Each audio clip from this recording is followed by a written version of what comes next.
Hello, I'm Edward Tarte. This is the 16th in my series of religion videos for friendlyatheist.com. In this video, I will continue from last week describing my classes at St. Mary's Seminary, 1957 to 1963, as I was there preparing to be a priest, having graduated from the University of Texas with a degree in math. In our seminary classes, the norm was our priest teachers told us things and we accepted them uncritically. Almost never did any of us challenge anything in class, or out of class for that matter. Here is one example out of thousands. We were given very simple arguments for the existence of God. One of these so-called proofs was, everything around us is imperfect. Therefore, there must exist a being that is perfect, and that is God. End of proof. None of us seminarians said or probably even thought, that is an extremely silly, superficial, incredibly stupid, unconvincing, and invalid argument. We seminarians were fully committed to following our chosen path to the priesthood, so we accepted this teaching and all the rest as a package, uncritically.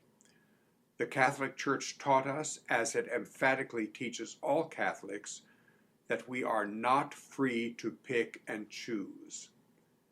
As a Catholic, you have to accept everything that the Catholic Church teaches, or else kind, gentle Jesus, who loves you, will set you on fire forever.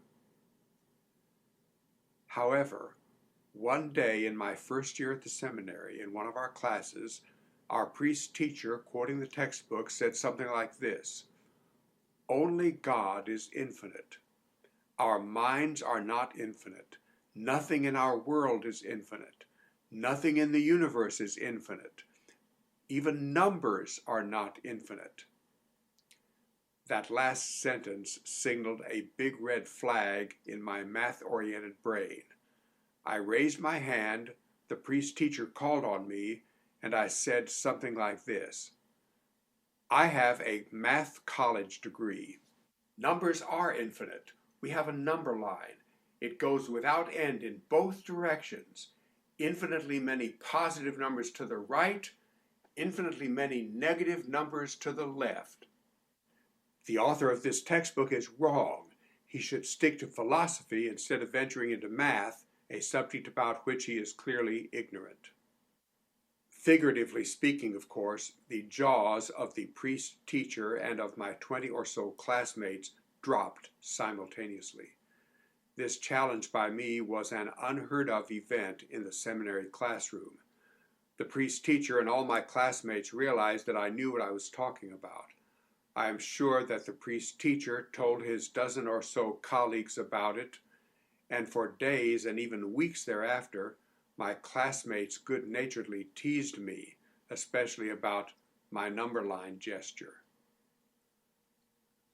But the bottom line is, in my seminary classes, the Catholic Church had a grip on me, and I nurtured that grip. I was the academic leader in my class. I studied hard, always studying days ahead of my philosophy and theology teachers, so I always knew what the priest teacher was going to say. I made a grade of A in every seminary class. I learned well what the Catholic Church wanted me to learn. That grip and my cooperation with it continued unabated until about halfway through my 5-year priesthood.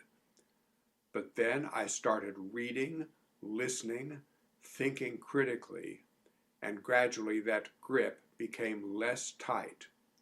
In due time, the grip vanished. I left the priesthood in the Catholic Church, and now, half a century later, I am an atheist. Not proud of my past, but a proud atheist. By the way, in my collection of YouTube math challenges, I have one related to that seminary number line episode. And as is the case with almost all of my math challenges, It has prizes available for correct answers. Some of you who are viewing this will probably enjoy that challenge. Hemant, since you are like me a math teacher, I say the probability is high that you will enjoy it. At YouTube, search Tarte Rational Numbers. To all of you, thank you for watching this video.